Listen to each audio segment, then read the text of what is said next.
berjalan dalam firman-Mu, hatiku siap.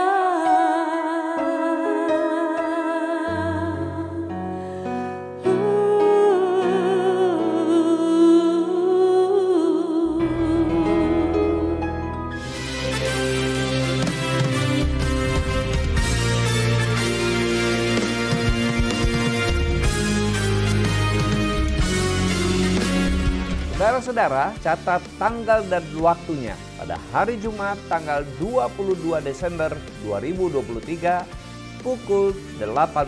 Jangan ketinggalan, kita akan mendengarkan kesaksian dan pujian dari Ana Serly, tentunya saudara ingat, ibu dari si Entong. Lalu Saiful dan istri, seniman Jawa Barat yang akan melantunkan kecapi. Juga Danang serta Maria yang akan memberikan kesaksian hidup dan melantunkan lagu rohani ciptaan mereka sendiri. Dan tidak lupa dimeriahkan dengan bintang tamu yaitu Betawi Bermazmur dan Ruth Sihotang Expector Indonesia. Sampai bertemu di GKRI Diaspora City Center, Tamrin City, lantai 6. Salam God Lover yang dikasihi oleh Tuhan Yesus. Senang boleh kembali bersama dalam program Raise and God malam hari ini bersama Diaspora TV. Setelah melewati kesibukan sepanjang hari ini, mungkin ada situasi yang membuat jiwa Anda menjadi letih lesu dan berbeban berat. Jangan menyerah sebab Tuhan mengundang kita semua untuk mengalami kelegaan.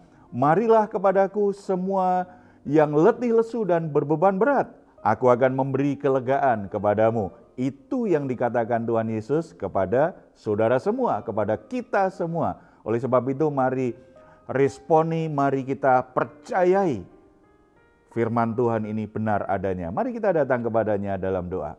Bapa di surga, kami ucap syukur oleh karena firman-Mu senantiasa meneguhkan kami, memberi kami pengharapan, menguatkan hati kami. Sehingga kami tidak perlu menyerah dengan semua permasalahan, semua persoalan dalam dunia ini yang kami alami, yang kami hadapi. Seberat apapun Tuhan peduli.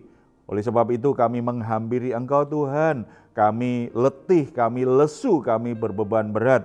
Ada situasi yang tidak terkendali yang seringkali membuat kami menjadi tertekan, menjadi stres, membuat kami bingung bagaimana mengatasinya. Tapi kami sangat percaya dalam hadirat-Mu, di dalam Engkau kami semua akan mengalami kelegaan, kelepasan, karena Tuhan mengangkat beban kami dan Tuhan mengarahkan kami untuk bisa menyelesaikan masalah-masalah yang kami hadapi dengan cara yang benar, yang mendatangkan sukacita dalam hidup kami semua.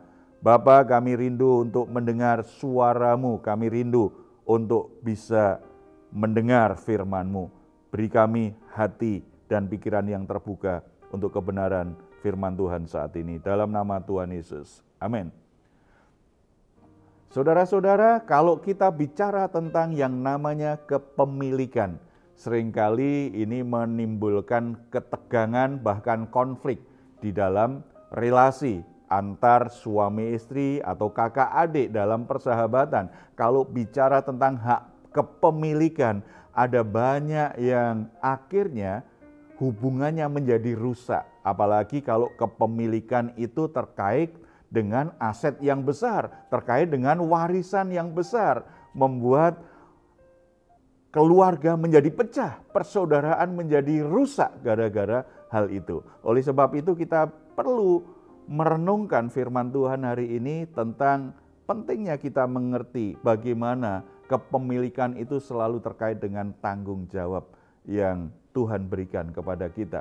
Kita akan membaca Alkitab kita dari Yosua pasal 15 ayat 20 sampai 63. Kalau kita lihat perikop ini memuat daftar tentang batas-batas wilayah yang Tuhan berikan kepada setiap suku, terutama keluarga besar Yehuda. Suku Yehuda mendapatkan milik pusaka dengan batas-batas wilayah yang jelas, baik di selatan, di utara, di timur maupun barat. Tuhan juga menetapkan mereka punya batas wilayah yang jelas untuk kota-kotanya, untuk desa-desa yang ada di dalamnya. Semua itu diberikan Tuhan supaya mereka bisa mengelola wilayahnya dan tahu itu miliknya. Karena itu miliknya, mereka harus mengelolanya dengan baik. Mereka harus mengaturnya dengan baik dan mereka punya sikap yang benar dengan wilayah-wilayahnya orang lain. Milik yang mereka tempati itu, milik pusaka yang Tuhan berikan kepada mereka itu harus dipertanggungjawabkan di hadapan Tuhan. Makanya mereka harus menyikapinya dengan cara yang benar. Sangat menarik kalau kita lihat perikop ini, setelah di ayat 20 dimulai dengan inilah milik pusaka suku Bani Yehuda menurut kaum-kaum mereka. Kemudian ada daftarnya panjang. Dan di ayat 63 di perikop ini dikatakan begini, tetapi orang Yebus penduduk kota Yerusalem tidak dapat dihalau oleh Bani Yehuda. Jadi orang Yebus itu masih tetap diam bersama-sama dengan Bani Yehuda di Yerusalem sampai sekarang. Saudara-saudara, Tuhan ternyata masih memberi ruang bagi suku lain itu ada di wilayah-wilayah yang diduduki orang Israel. Itu bagian dari Tuhan ingin menguji hati mereka, menguji kesetiaan mereka, menguji iman mereka. Ada sesuatu yang ternyata bisa mengganggu hidup mereka. Tetapi Tuhan berpesan dalam banyak pasal yang kita baca, di Alkitab, Tuhan selalu berpesan supaya mereka tidak mengikat perjanjian, supaya mereka tidak nikah campur dengan suku-suku yang ada di tanah Kanaan di masa itu. Itu pesan Tuhan supaya mereka tetap hidup kudus, supaya mereka tetap hidup murni. Mereka melakukan penyembahan yang murni, tidak bercampur dengan penyembahan berhala yang ada. Sayangnya ada terjadi banyak kegagalan. Banyak umat Israel akhirnya mengikuti mereka, terpengaruh dengan mereka, mengikat perjanjian atau menikah campur dengan mereka. Itu yang jadi fatal. Padahal Tuhan memberi mereka batas-batas wilayah, kemudian Tuhan mengizinkan terjadinya keadaan di mana suku lain pun, suku setempat masih ada. Itu menjadi sebuah ujian, menjadi sebuah proses pemurnian dan pembentukan iman dan karakter umat Israel. Sayangnya banyak terjadi kegagalan. Melihat hal ini, kita bisa mendapatkan beberapa pelajaran penting. Kenapa Tuhan aturnya seperti itu? Kan lebih enak kalau semua disingkirkan. Tetapi orang Yehuda tidak bisa kalahkan suku Yebus itu. Kenapa? Kenapa Tuhan tidak membela? Kenapa Tuhan tidak memberi mereka kemenangan seperti kisah-kisah yang lain? Tuhan menguji. Dari sini kita bisa mendapatkan beberapa pengajaran penting. Yang pertama, Tuhan ingin lewat perikop ini kita belajar bersyukur untuk hal-hal yang Tuhan sudah percayakan kepada kita. Kita patut bersyukur kalau hari ini kita sehat. Kita patut bersyukur dengan pekerjaan kita. Kita patut bersyukur untuk keluarga yang Tuhan berikan kepada kita. Kita patut bersyukur untuk anak-anak yang Tuhan anugerahkan kepada kita. Kita patut bersyukur untuk bakat, untuk potensi, untuk jabatan, untuk kekayaan. Kita patut bersyukur untuk karunia rohani. Tuhan memberikan kita kesempatan untuk melayani. Kita patut bersyukur karena kita boleh menjadi bagian dari pekerjaan Tuhan. Pelayanan di gereja, kita patut bersyukur untuk kesempatan-kesempatan seperti ladang yang Tuhan berikan kepada kita untuk mengaktualisasikan diri, untuk mengembangkan diri kita, untuk menjadikan kita berhasil dalam hidup ini. Kita patut bersyukur untuk semuanya. Tetapi bukan berarti setelah itu kita bisa hidup sembarangan, tidak tertib, dan mengabaikan ketetapan Tuhan. Tuhan uji. Ada masalah lewat berkat yang Tuhan berikan dengan rumah tangga, dengan jabatan, dengan kekayaan. ada kalanya Tuhan izinkan ada masalah masuk di rumah tangga kita. Ada masalah masuk di pekerjaan kita. Ada masalah masuk di pelayanan kita. Ada masalah masuk dalam relasi kita dengan saudara-saudara kita yang lain. Tuhan izinkan itu untuk menguji sejauh mana tanggung jawab iman kita. Sejauh mana kesetiaan kita kepada Tuhan. Sejauh mana kita tetap menghormati Tuhan, tetap mengandalkan Tuhan, tetap menjaga kekudusan hidup kita dalam keadaan kita sedang menghadapi pencobaan.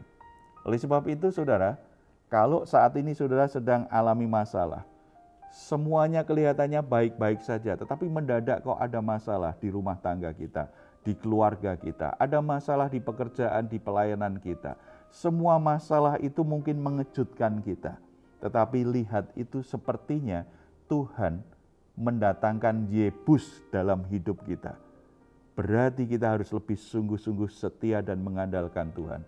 Jangan biarkan Yebus yang ada dalam hidup kita membuat kita akhirnya jatuh dalam dosa, membuat kita terseret dalam penyembahan berhala, membuat kita menjauh dari Tuhan, membuat kita akhirnya gagal untuk menggenapi rencana Tuhan. Ini membutuhkan tanggung jawab, keteguhan hati, dan keberanian untuk terus melewati semua hal itu dan memenangkan situasi yang sedang terjadi. Sebagaimana tahun-tahun yang lalu, sebagaimana masalah-masalah yang pernah kita alami, kita bisa melewatinya bersama dengan Tuhan. Percayalah, kalau wilayah itu, kalau kesempatan itu, kalau berkat itu sudah diberikan Tuhan kepada kita, Tuhan akan menyertai kita. Tetap jaga imanmu, jaga hatimu, selesaikan setiap masalah bersama-sama dengan Tuhan. Pelajaran kedua yang kita bisa dapatkan dari perikop ini adalah ketika kita diberkati Tuhan, ketika Tuhan mempercayakan kita dengan pencapaian-pencapaian yang sangat baik, dengan keberhasilan-keberhasilan, dengan kepemilikan yang bertambah dalam hidup kita, kita harus tetap menghormati Tuhan apapun keadaannya. Kita harus menghormati Tuhan dan menjaga, kita juga menghormati milik sesama. Saudara-saudara, ada banyak orang ketika diberkati Tuhan, hatinya semakin padam untuk mengasihi Tuhan, karena hatinya semakin menyala dengan berkat Tuhan, tetapi semakin padam untuk mengasihi Tuhan sebagai pemberi berkat. Ada banyak orang ditambah-tambahkan kekayaannya, hatinya semakin menyala, mencintai harta dan uangnya, tetapi semakin padam untuk mengasihi Tuhan. Ada banyak orang yang ketika Tuhan naikkan dia dalam posisi yang semakin tinggi, jabatan yang semakin tinggi, hatinya semakin dipenuhi dengan kebanggaan dan kesombongan akan jabatan itu, tetapi semakin jauh dari kerendahan hati, semakin tidak mau menundukkan diri kepada Tuhan yang sudah memberikan dia jabatan dan pengaruh yang kuat itu. Tidak boleh terjadi dalam hidup kita. Kita bersyukur dengan apa yang Tuhan berikan. Kita syukuri untuk keluarga, untuk anak, untuk pekerjaan, untuk jabatan, untuk keberhasilan, untuk segala sesuatu yang berhasil kita miliki saat ini. Tetapi kita harus ingat, kita tetap punya tanggung jawab untuk mengelolanya dengan baik, untuk tetap menghormati Tuhan sebagai sumber berkat yang membuat kita memiliki sesuatu yang baik itu. Dan kita juga harus belajar menghormati miliknya orang lain. Jangan cemburu miliknya orang lain. Jangan menginginkan miliknya orang lain. Fokus saja bersyukur dengan milik yang Tuhan berikan dan kembangkan dengan sebaik-baiknya. Justru ketika kita berpikir tentang orang lain, bagaimana caranya saya bisa jadi berkat, mengalirkan berkat Tuhan kepada orang lain lewat apa yang aku miliki saat ini. Ketika sikap-sikap yang benar tentang kepemilikan itu yang diikuti dengan tanggung jawab, percayalah, Tuhan akan mempercayakan perkara-perkara yang lebih besar dalam hidup saudara. Tuhan akan mempercayakan kepemilikan yang ditambah-tambahkan. Tuhan akan mempercayakan saudara berkat yang lebih besar karena memang saudara sungguh-sungguh bisa dipercaya oleh Tuhan. Mari kita bersatu dalam doa. Bapa di surga, kami bersyukur untuk semua hal yang Tuhan sudah berikan. Bersyukur untuk hal-hal baik yang kami miliki saat ini. Kami bersyukur untuk rumah tangga kami, bersyukur untuk keturunan, bersyukur untuk pekerjaan, bersyukur untuk pelayanan, bersyukur untuk kekayaan yang Tuhan tambahkan, bersyukur untuk banyak kesempatan yang akhirnya kami mendapatkan kepemilikan yang lebih banyak. Kami bersyukur untuk semua itu sebagai anugerah Tuhan, sebagai berkat yang Tuhan percayakan. Tuhan berikan kami hikmat bagaimana mengelolanya dengan benar. Tuhan berikan kami kerendahan hati. Kami senantiasa ingat itu anugerah Tuhan. Roh Kudus bantu kami semua, supaya kami tidak menjadi lupa diri, tidak menjadi sombong, dan akhirnya kami tidak menghormati Tuhan pada saat Tuhan berikan kami kelimpahan berkat. Ketika Tuhan berikan kami kepemilikan yang semakin besar, Tuhan tolong kami supaya kami bisa menjaga hati kami tetap mengasihi Tuhan.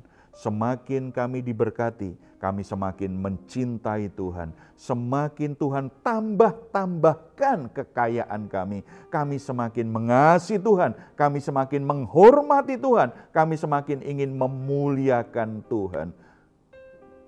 Tolong kami juga supaya kami tetap bisa menjaga hati, menghormati milik orang lain. Kami tidak menyerobot milik orang lain, tetapi kami bisa menghormati sebagaimana kami juga ingin dihormati orang lain. Roh Kudus menegaskan kembali kebenaran dalam hidup setiap anak-Mu saat ini, supaya lewat respon mereka yang baik, Tuhan tambahkan berkat-berkat dan kepercayaan-Mu kepada anak-anak-Mu semuanya. Sehingga semua semakin maju, semakin berkembang, semakin berhasil, semakin dipenuhi dengan kemuliaan Tuhan. Dalam nama Tuhan Yesus kami berdoa. Amin.